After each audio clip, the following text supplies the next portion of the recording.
Good afternoon and welcome to today's webinar, Data Dive into Art Museums, Staff Demographics and Leadership Insights. Brought to you by the National Archive of Data on Arts and Culture, or NADAC for short, in partnership with the National Endowment for the Arts.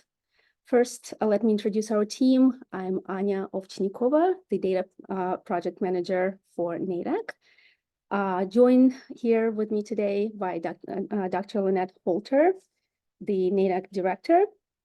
We are thrilled to have you join us for today's session about art museums.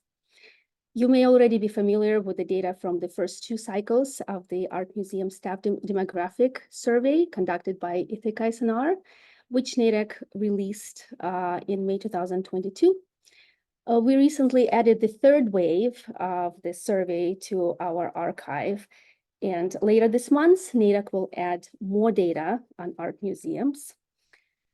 This data sets, art museum data sets, will be linked in a new series dedicated to art museum demographic surveys on the NADAC website. So when you have a moment, please visit our archive at www.icpsr.umich.edu/NADAC to explore this new data sets and other data on arts and culture available in NADAC. Thanks to the general support of the NEA, this new studies and a lot of other data on art and culture is available to everyone completely at no cost. That includes user guides, infographics, NADAC's bibliography on data-related publications, and online analysis tools. Moving on to today's agenda, before we dive into details of the art museum data, we are honored to have Sunil Iyengar, Director of the Office of Research and Analysis from the NEA, and Jessica Feldman, Senior Research Associate for Arts and Culture from the Mellon Foundation, to share their opening remarks. Then we will hear from our presenter, Liam Sweeney, a Senior Analyst at Ithaka S+R, who will introduce us to the Ithaka S+R surveys on art museums and tell us about new research avenues that this data from the surveys can be used. And we will conclude with a Q&A session. But again, please feel free to send us your questions anytime during the webinar using the Q&A box. Without further ado, Sunil, the floor is yours. Yes, thank you, Anya, and the NADAC team. It's great to be here. Really excited to hear from Liam and Jessica in just a moment. I wanted to just first say, just to double down on what Anya shared, we encourage you all to try to visit, if you haven't been there already, NADAC, the National Archive of Data on Arts and Culture. As Anya's explained, it's an NEA project that really seeks to make publicly available as much as we can data about arts and culture, or data which includes rich variables about arts and culture, perhaps in other domains, non-arts domains even. Among the many resources that Anya just shared include a help desk, a running catalog of publications that use these data sets, as well as the quarterly digest, Arts Research Quarterly, and of course, webinars such as these. So the NEA is constantly seeking to enrich this resource by designing and acquiring new data collections where possible. We have several partnerships ongoing and some new ones too with the U.S. Census Bureau, Bureau of Economic Analysis, Department of Education, the National Science Foundation, to name a few. But we also do this by reaching out to you all, to the public, and asking you to come to us with any data sets you think would hold value for analysts and cultural practitioners or funders. So we do have, in fact, as you saw probably from a glance, not only federal data, but in fact, other types of data, maybe from art service organizations or from local organizations or governments, and even the private sector. So we're always inviting people to explore our website and contact us if they have data sets, or if you know of, or they know of people who they could advance this send this information to, so we can get even richer contextual and outcome variables about arts participation and other arts and cultural assets and activities. I just wanted to add finally that to complement NADAC, we launched something earlier last month called the National Art Statistics and Evidence Reporting Center, which is another online resource center on our website, which will essentially, using some of these data, but also other sources, will be a reporting and analysis center that will periodically release arts indicators, data on arts indicators, as well as evidence-based practice guides, field scans, and literature reviews. So if you think of NADAC, it's really a repository of data and related resources, whereas this new resource, NACERC, is more of a kind of reporting center for the general public. So again, urge you to check that out as well. We had a webinar a while back to launch it with some of our federal and private partners. So thank you for that.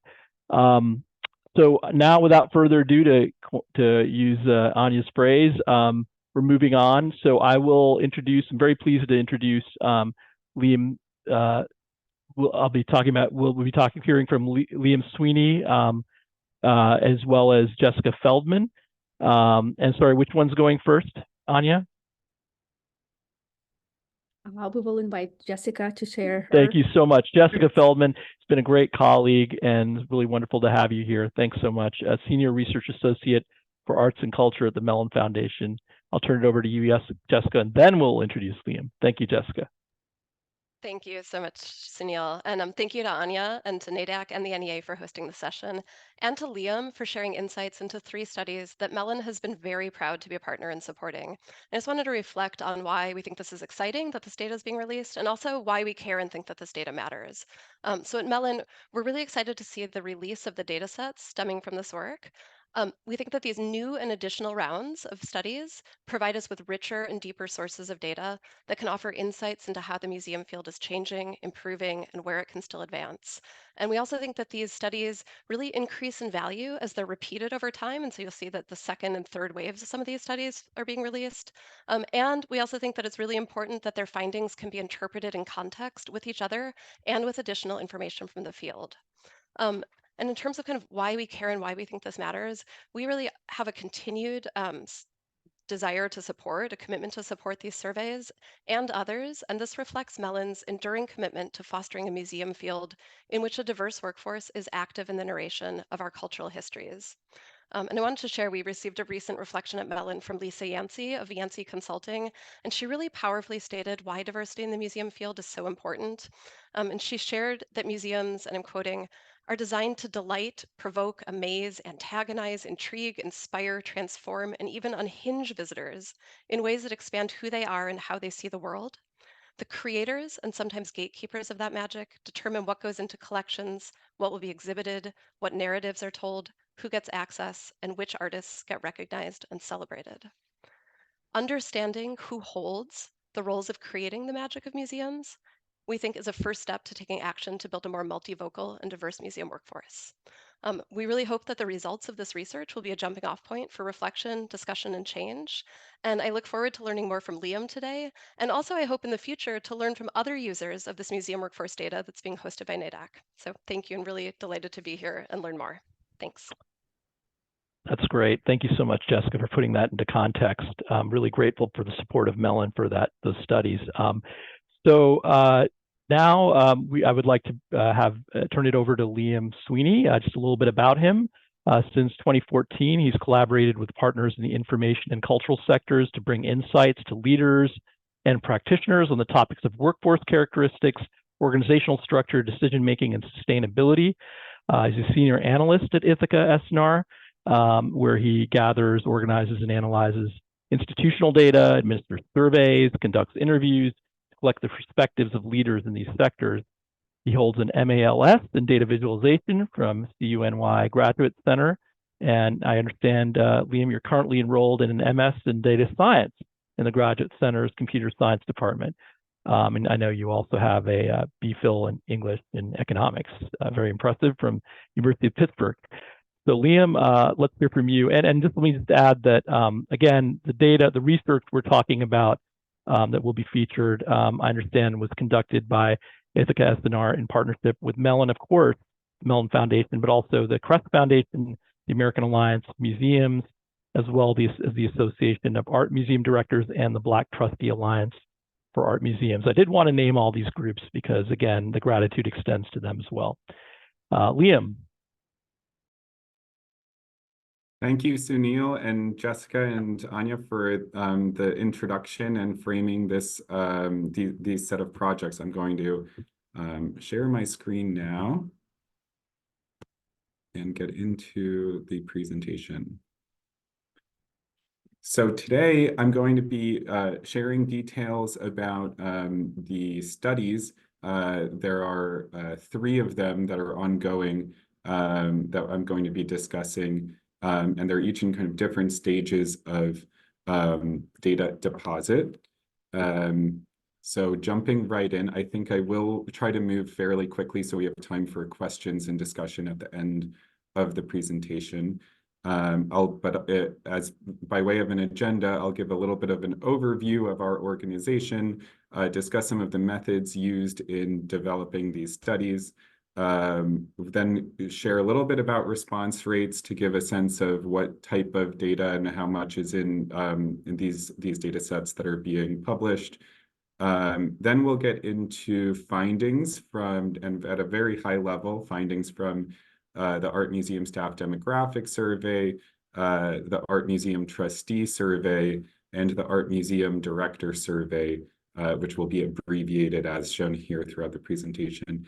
And finally, I'll just have a brief note about archiving the data and ideas for future research that can be built on top of this archive.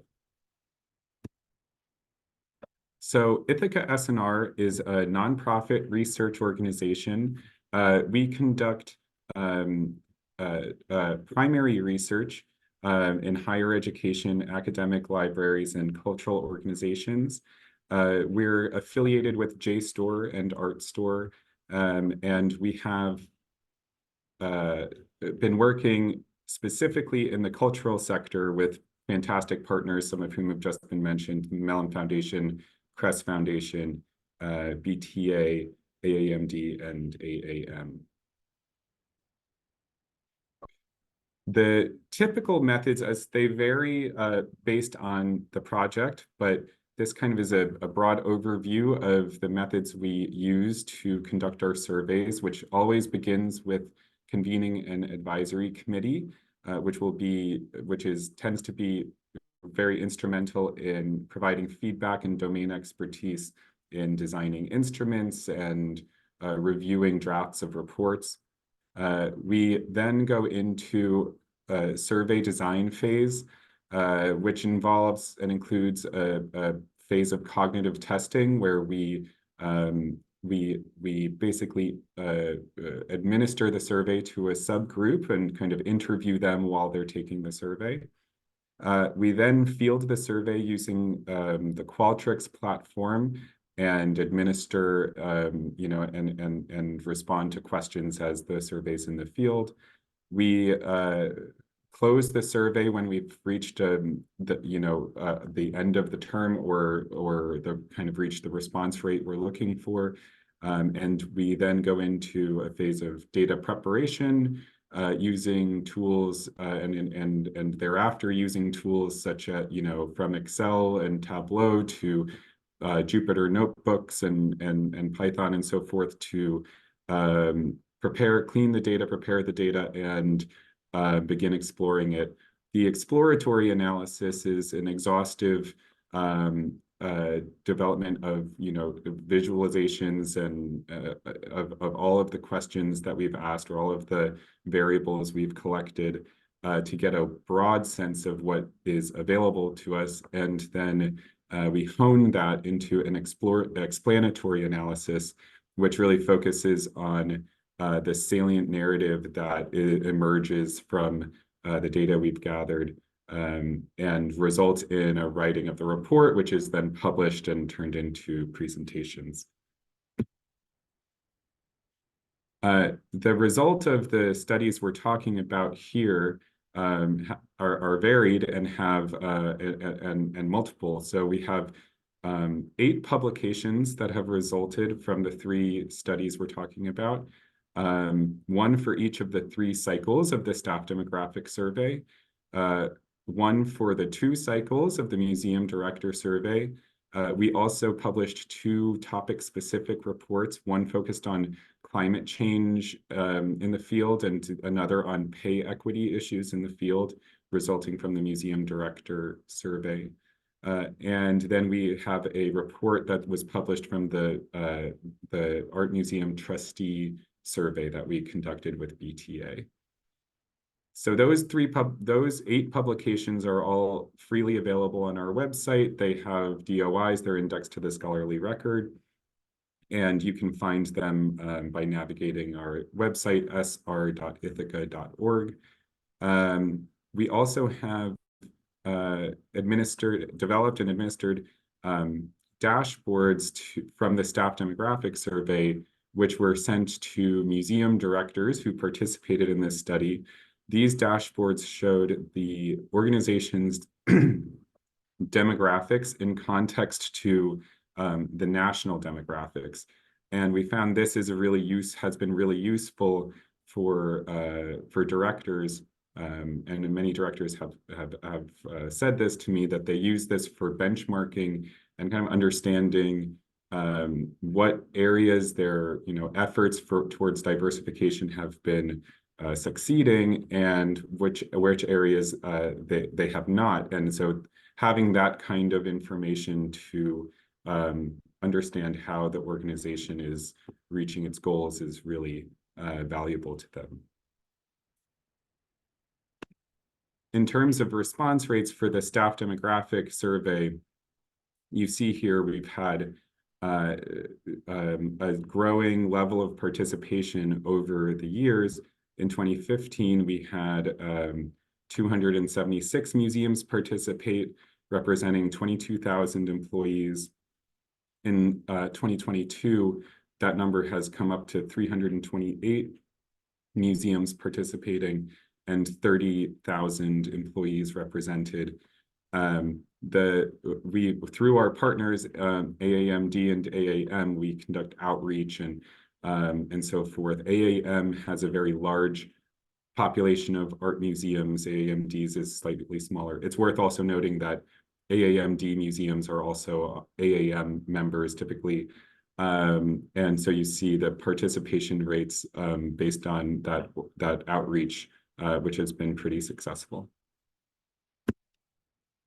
For the museum director survey, we have had in 2020 a 49% response rate, which was just really fantastic and timely because unfortunately the museum director survey was fielded in January of 2020 and closed because of the pandemic prematurely. There just happened to be enough participation at that level that allowed us to do analysis. And that's one of the really interesting things about this study is that we sort of captured a moment in time from the perspective of museum directors prior to the pandemic. And then when we conducted the second cycle of the survey, we were able to measure how museum directors' perspectives, attitudes, and strategies have changed over that 2-year period. And I suppose it's also worth mentioning that the museum director survey is really an attitudinal survey. And the staff demographic survey is more like a data gathering effort where museum directors would send in data that might have been exported from an HR system in the form of an Excel spreadsheet. So that is not an attitudinal survey. The Black Trustee Alliance, this was also an attitudinal survey, and also we gathered a lot of characteristics in this survey. We had, this was a bit of an unusual method of dissemination because we didn't have a comprehensive contact list of of art museum trustees, and we were surveying all art museum trustees. We did this through museum directors who forwarded the survey to their trustees.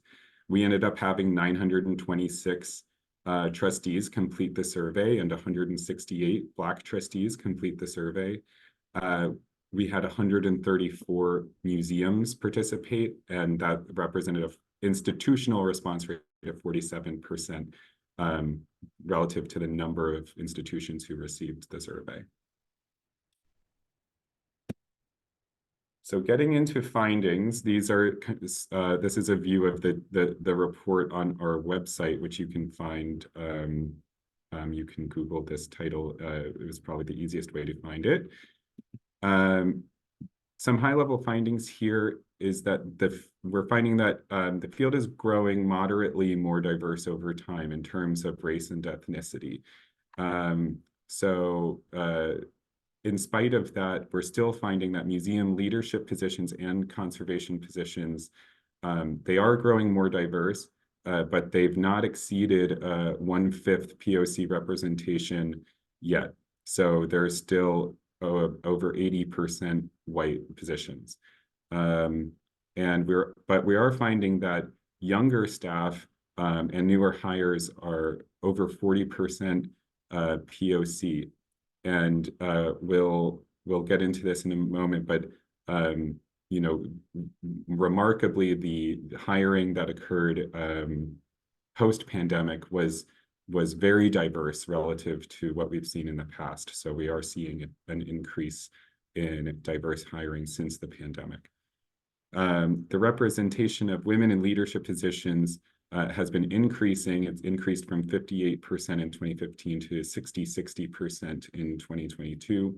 We're finding that staffing has bounced back from the pandemic remarkably, and in some, we have graphs to this effect in the report. I'm not including them here, but you'll be able to see in the report extreme, dips in hiring in 2021, and then large increases in hiring in 2022, which kind of tells a story of what happened in the sector.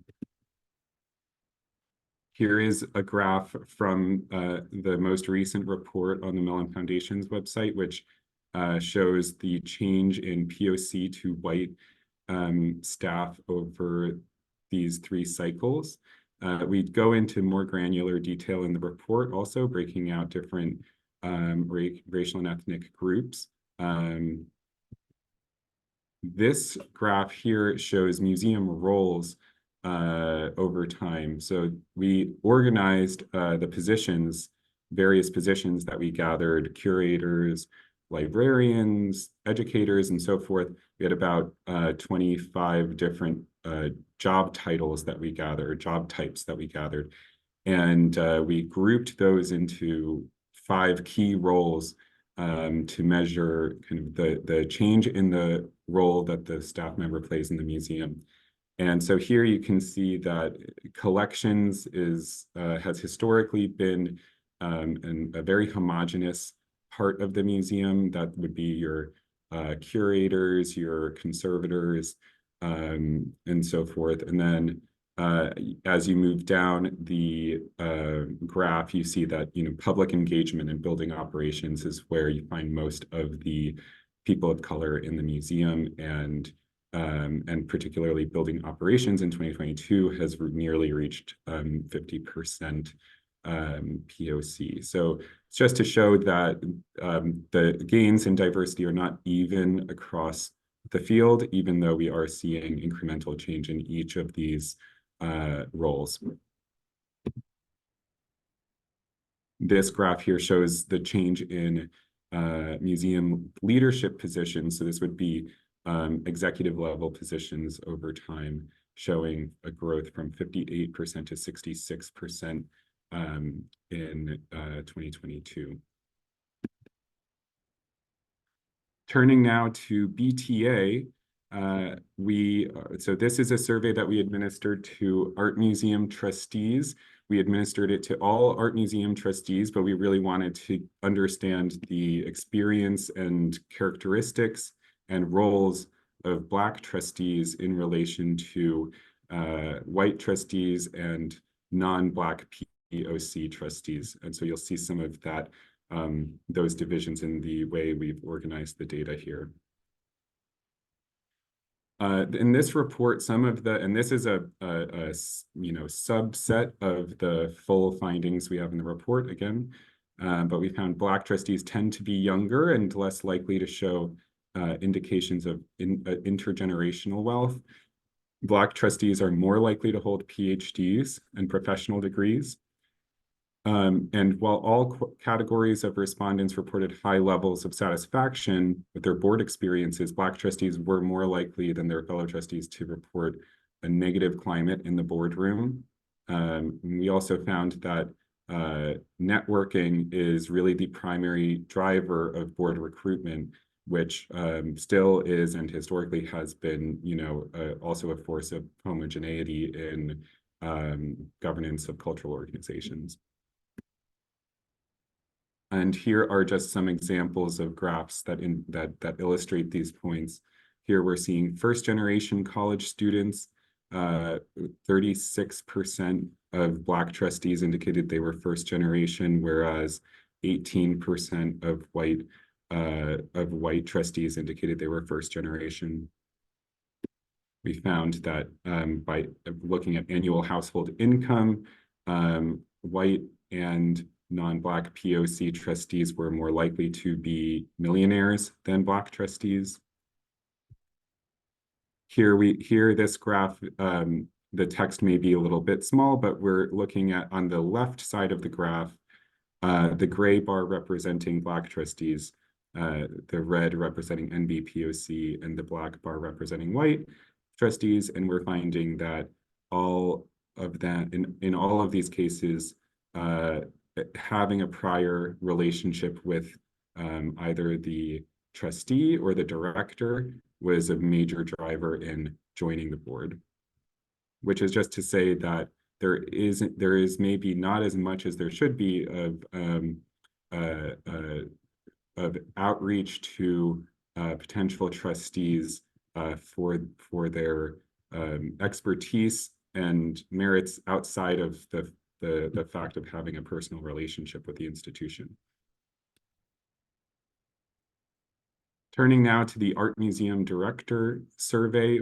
As I mentioned, we conducted the first cycle of this survey in 2020, closed it in the midst of the pandemic, and then conducted it again in 2022.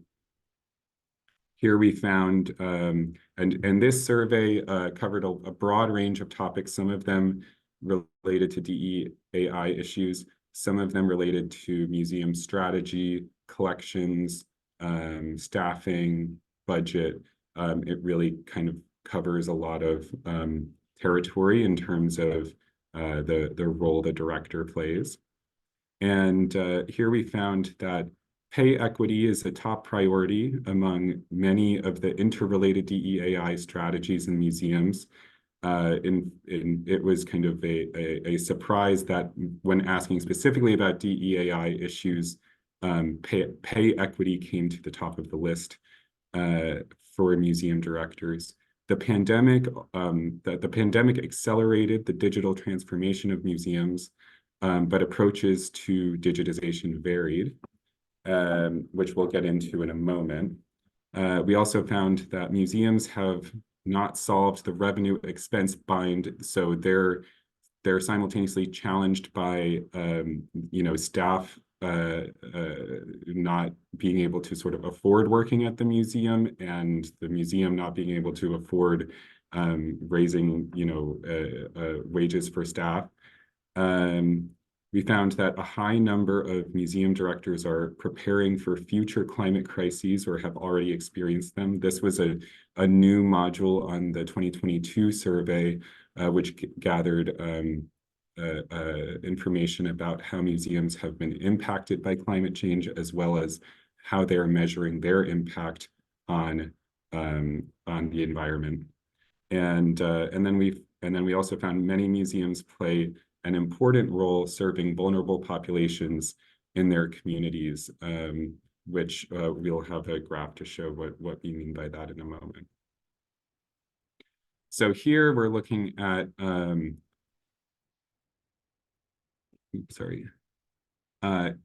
question about staffing, and you find the best way to read this graph is to look at the top light blue bar, which descends from top to bottom, which means extremely and somewhat easy, whereas the lighter blue bar means extremely and somewhat difficult, and the top is looking at 2022 and the bottom is looking at 2020. So we're finding that as we go down from providing equitable compensation packages, as we go down the list, we're finding more and more extremely difficult. So at the bottom, building a diverse pool of candidates for open positions, everyone finds very difficult, it seems here. Filling vacant positions and providing competitive compensation packages to prospective employees are seen as very difficult. So this is a little bit of information on how directors are viewing hiring and staffing. Here we are seeing over the last 2 years, how has the museum's strategy changed? So this was looking specifically at changes since the pandemic. We see that prioritizing the expansion of virtual engagement is right at the top of the list. But interestingly, we see, and I should say the dark blue bar here is specifically academic museums, whereas the light blue bar is municipal museums. And the museum director survey actually is pretty evenly split in participation between academic and municipal museums. And we see a lot of the differences in those two institutions coming through in their governance structures and their mission and so forth. And it's evident here where you can see that down the list a little bit, digitizing the collection is much more of a priority for academic museums than for municipal museums, which makes sense, I think, because they're serving their student population and digitizing the collection allows for educational materials to be disseminated. I think it also indicates to us that academic museums may have some expertise, important expertise in digitizing collections that municipal museums can learn from.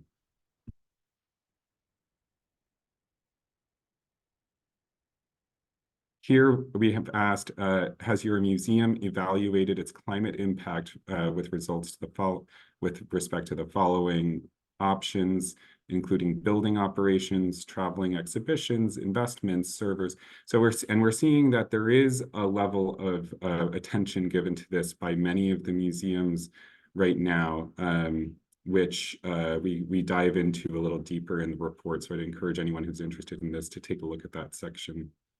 We also have, as I mentioned, a separate publication focusing specifically on this issue. So that may be of interest as well.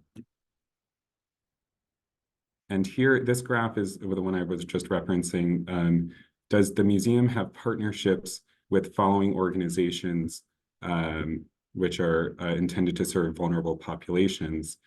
And here we're seeing, so some of the options we have are assisted living facilities or elder care, hospitals, immigrant justice or refugee support organizations, and the list goes on. And I think this graph really shows some of the somewhat invisible work that museums do in their communities that they're often not recognized for, but that can provide a really important support or net for groups in the community that don't have maybe as public resources available to them otherwise. So that kind of concludes the findings part of the presentation. As I said, these are really, it's a subset of a subset. The report has much more detail in it on all cases. So I do encourage taking a look at those reports at sr.ithaca.org. And in terms of the data, the first 2 cycles of the staff demographic survey have already, as Anya mentioned, been published with NADAC. The third cycle was just published this week.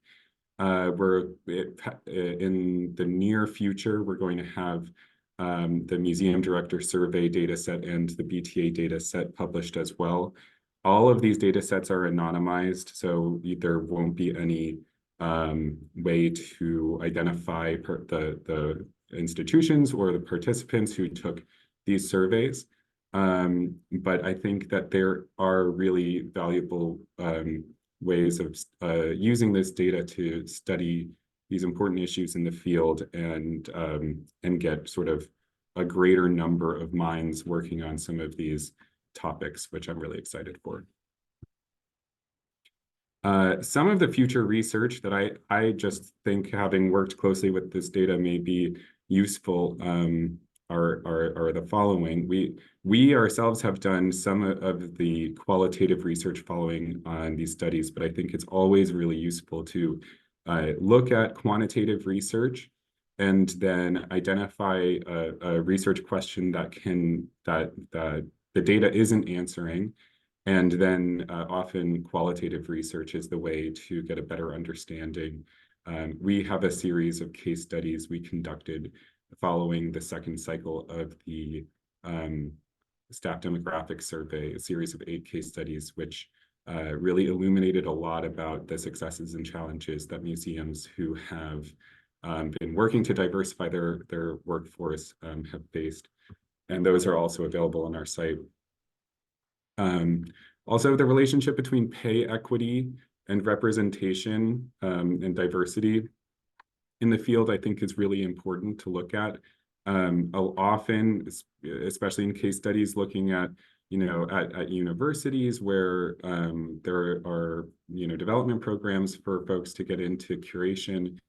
A lot of folks are discouraged from going down that path because of the limits on the sort of earnings, the potential that you can make in the arts, and that obviously has a way of skewing pathways towards more privileged groups. So I think there's a lot to study there. Also, organizational culture and governance and staff alignment.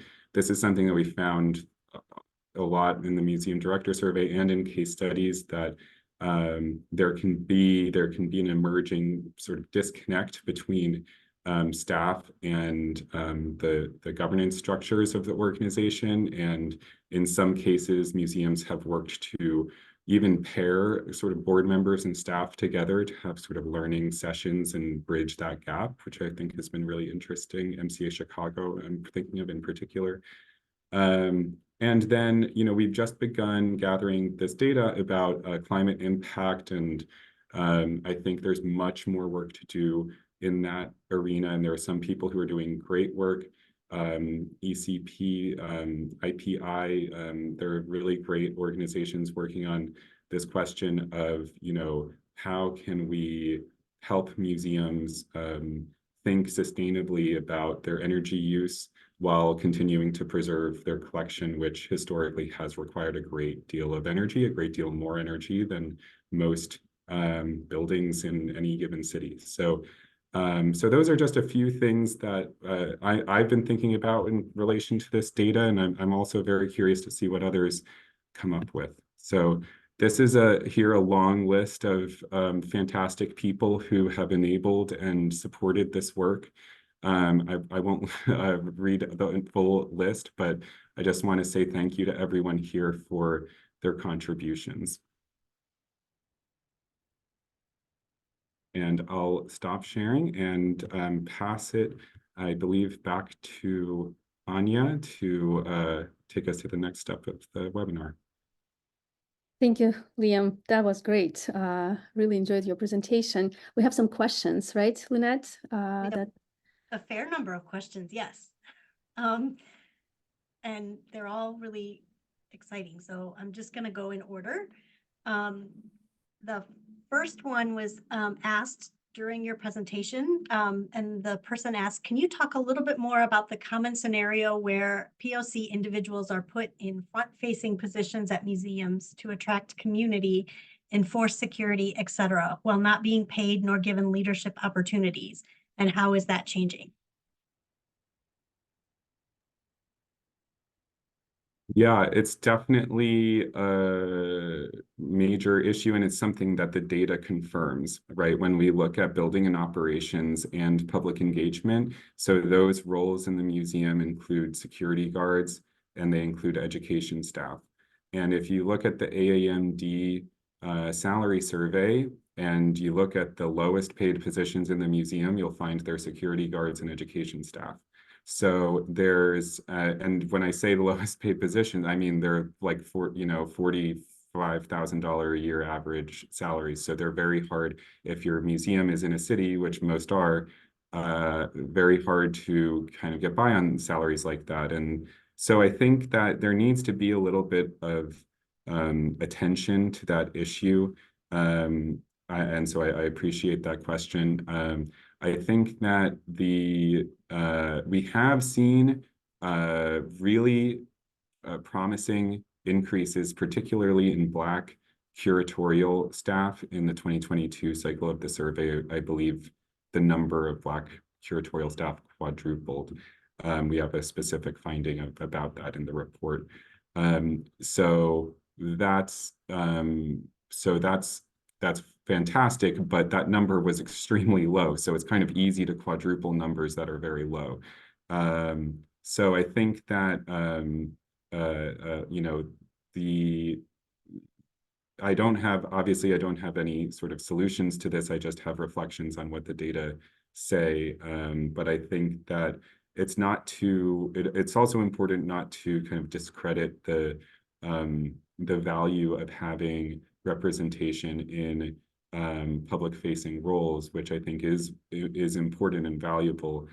So I don't want to sort of disparage that, but at the same time, I think it would be great to see more even diversity across the field. Okay, I lied. I said I was going to go in order, but there are lots of people asking questions on the theme of diversity. And so I'm going to stay on that theme for a little bit and ask a couple more. This one says, this is a fantastic study and resource. Thank you for a terrific and clear presentation. I'm about to start teaching a graduate museum management class in 2 weeks and will be adding this to the students' reading list. Question, did you check how many of these museums integrated a DEI officer position pre and post pandemic? And how many of them have dedicated an internal DEI programs or committees? I'm also curious about whether the university museums have a professional development track for BIPOC students. Yeah, really interesting thoughts there. We did in 2022 begin, we added a new job type to the instrument, which was a DEI role. And so we have data from 2022, but we don't have comparison data from before that. You know, there are not that those staff were not in the thousands, they were in the hundreds, I think, low hundreds. So they were not an equal kind of N for that position as there were for, you know, curatorial or conservation or the other major fields. But they exist, and we'll be able to measure how that changes now in the next cycle. We also gathered data about the committees that board members are a part of. And so that was really interesting to look at the differences in committee assignments based on demographic characteristics. And we did find that more Black trustees were on diversity committees, more white trustees were on investment committees and things like that. So yeah, I'd encourage folks to go look at those committee graphs, which are, I think, pretty interesting. And again, that's just a one year of data, so we'll be able to see how that changes over time too. When on the third question, you know, we didn't get to the question of pathways in this survey, but I will encourage folks to go check out the case study that we wrote on Spelman College Museum of Art, which has a fantastic curatorial studies program that Mellon has, I think, funded for a long time now. And that's been, I think, one of the primary factors in the diversification of the curatorial field. I mean, I think it's really amazing what the graduates of that program have done. It's always a challenge, you know, to make the step from credentialing at the undergraduate level to the graduate level, which is always something that, you know, is required for a lot of the primary curatorial positions. But I think, you know, you have to take that into account over time. You know, hopefully that continues to be a really strong force of diversification for curatorial positions. Thank you. Someone asked about another potential force of diversification. She says, in the last decade has seen a rapid rise in interventions in the museum space intended to increase diversity. There is hopeful correlation data in this presentation. I'm wondering if there's any data around causative relationships between specific interventions in the museum fields and outcomes in terms of increased diversity and impact, maybe beyond the training one that you just mentioned. I think that sounds like a great idea for another study. I have not done causal analysis of programs with this data, but I think that would be a really exciting study to dive. Yeah, I just wanted to weigh in. I don't know if this data set lends itself to that kind of statistical analysis, something like propensity score matching or some technique where one can infer causality or move in that direction.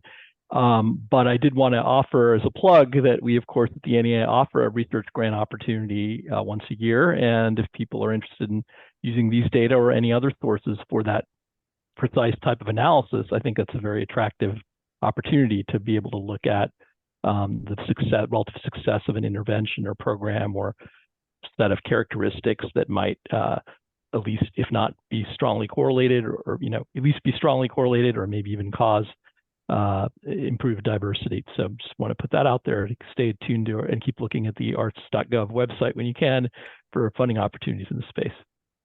I see what you did there, Sunil. I like it. And you can also find the link to the NEA website about their grants on the NADAC website as well.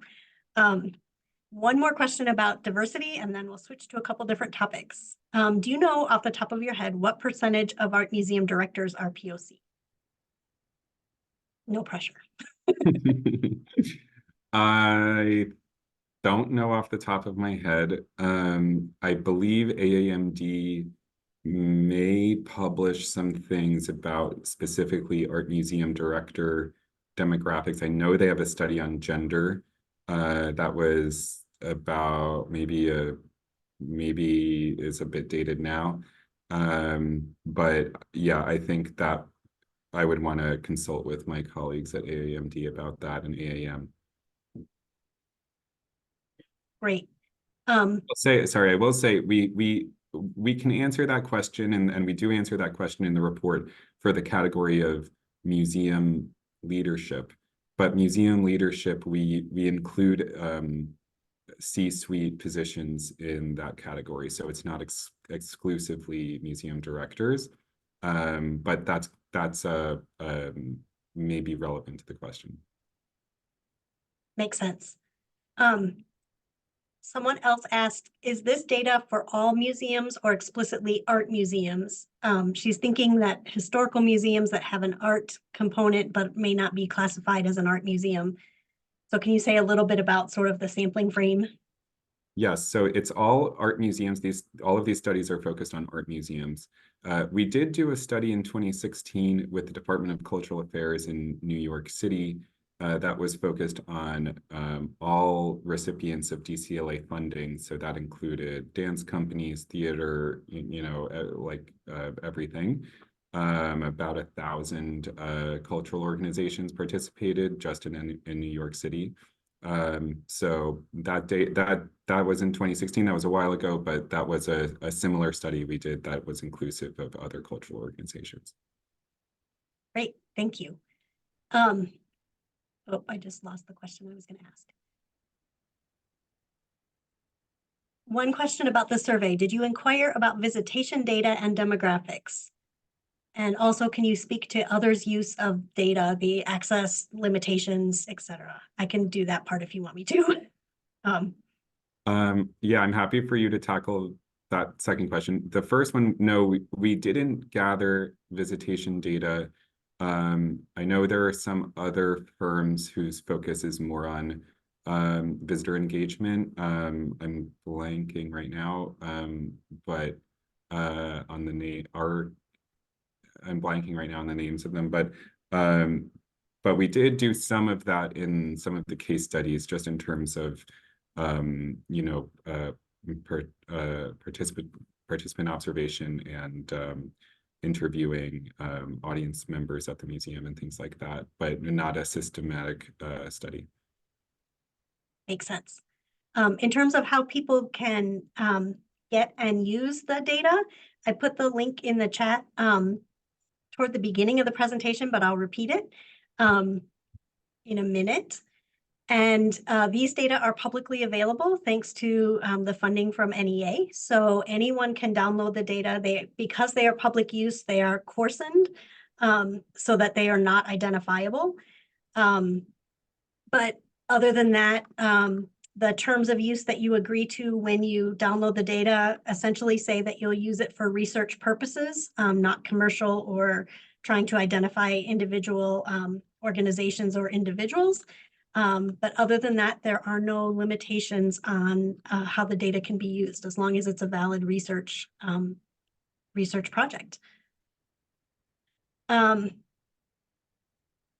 This one was interesting to me as well, to think about the different ways that art museums are connected to other organizations. How can museums be more transparent or communicate the ways they are engaging with the communities, like the elderly care homes? We see all these talks and press releases about collections and profits, but what would it look like if other statistical or effort were put up front? I wonder if there's a resistance to leaning into progress over perfection mindset, knowing that some of these initiatives are newly forming or being paid attention to. Yeah, I think that's a great question. I think probably a lot of us who work in the field have had this weird experience of getting to know an institution and just being blown away by the amount of programs and support that an institution offers that seemingly gets like no attention, or and everything, like everything you hear about in your social network is about how like lousy they are and things like that. So I do think it's a PR problem, I guess, of some kind. But I think that I have seen success in cases where museums make an effort to, I'm thinking particularly about the Warhol Museum in Pittsburgh, where there were just a real effort to do programs all throughout the city of Pittsburgh and get out of the walls of the museum and build relationships with different communities in the city. And that's felt in the cultural field in Pittsburgh. And I think people kind of understand the Warhol as sort of a radical like stepchild of the Carnegie Museum system there. And I think it's a great model. It's been a fantastic model. In fact, in the Warhol Museum case study, I investigated this because the education department was 50% POC and the rest of the institution was 100% white. And so that became a question of like, what's going on here, that prompted us to do a case study of the Warhol Museum. And then we found that there is a pipeline into the education department that starts with the programming that they do in the field. So I do think there's more of that type of thing gets the word out. But I also think there's probably a role for marketing and communications and PR in all of this. Yeah, I know that was probably the biggest surprise to me in your presentation. I had never thought about that kind of thing before. This one relates to the 5 key roles that you mentioned in maybe slide 14. That's what the the questioner put in which group did you put the curatorial staff? Collections, Collection, okay. which was the furthest to the left, which was also the most homogeneous of the groups. Great. And I should know the answer to this, but I don't, so I'm hoping you do. Is the data associated with the specific titles or roles available in the data that we have on the NADAC site? The roles, I think, are, no, I think the job titles have been masked. Job types, which is like curatorial, conservation, museum leadership, I believe those are available. That was going I to could be my wrong. guess. Yeah, but I think so. Great.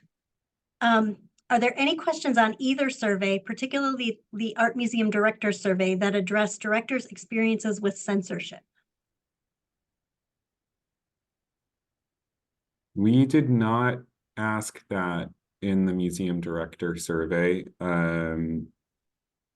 Yeah, I think that is a much more topical issue now than it was when we were designing the 2022 survey, I believe. Though I think there were instances of it prior to 2022, particularly around, choices around around sensitivity around exhibitions and causing harm and things like that. But I think that topic has evolved a lot in this meantime, and I think that would be a good thing to look into in the next cycle, perhaps. When might we get an institutional identifier in the public data, even if it's anonymized or only for public/nonprofit museums? I know we did a size. ICPSR will never put a direct identifier in public release data, so I can answer that question from our side. But I believe that we did it, we grouped them by size and did kind of did it that way. I don't remember if we did public nonprofit versus others. Yeah, it's important that the institutions aren't re-identifiable. And this question is actually for Jessica. Jessica read a lovely quote about the power of musicians to unhinge and the need for diversity amongst the gatekeepers. Could the quote or its citation be shared? I'd like to further share with my membership for inspiration. Yeah, that was a beautiful reflection from Lisa Yancey of Yancey Consulting that she shared internally to Mellon. So I can ask if that's something that we could make more widely available. It was really resonant to us. I really appreciate that. It sounds like it resonated for other people as well. So I'll check on that. Great, thank you. I think we have to wrap it up, actually. I think we're at 1, are we? Oh, yep, we are. Okay, Sorry, do you want to go back, Anya? Thank you very much, Lynn. Yeah, thank you, everyone. Lots of interesting questions. I want to thank everyone who attended the webinar. Special thanks to Sunil and Jessica for joining us today. And of course, we're very grateful for Liam's time today. Very interesting and engaging presentation. Again, slides and recording will be sent to everyone who registered as well as added to the NADAC website.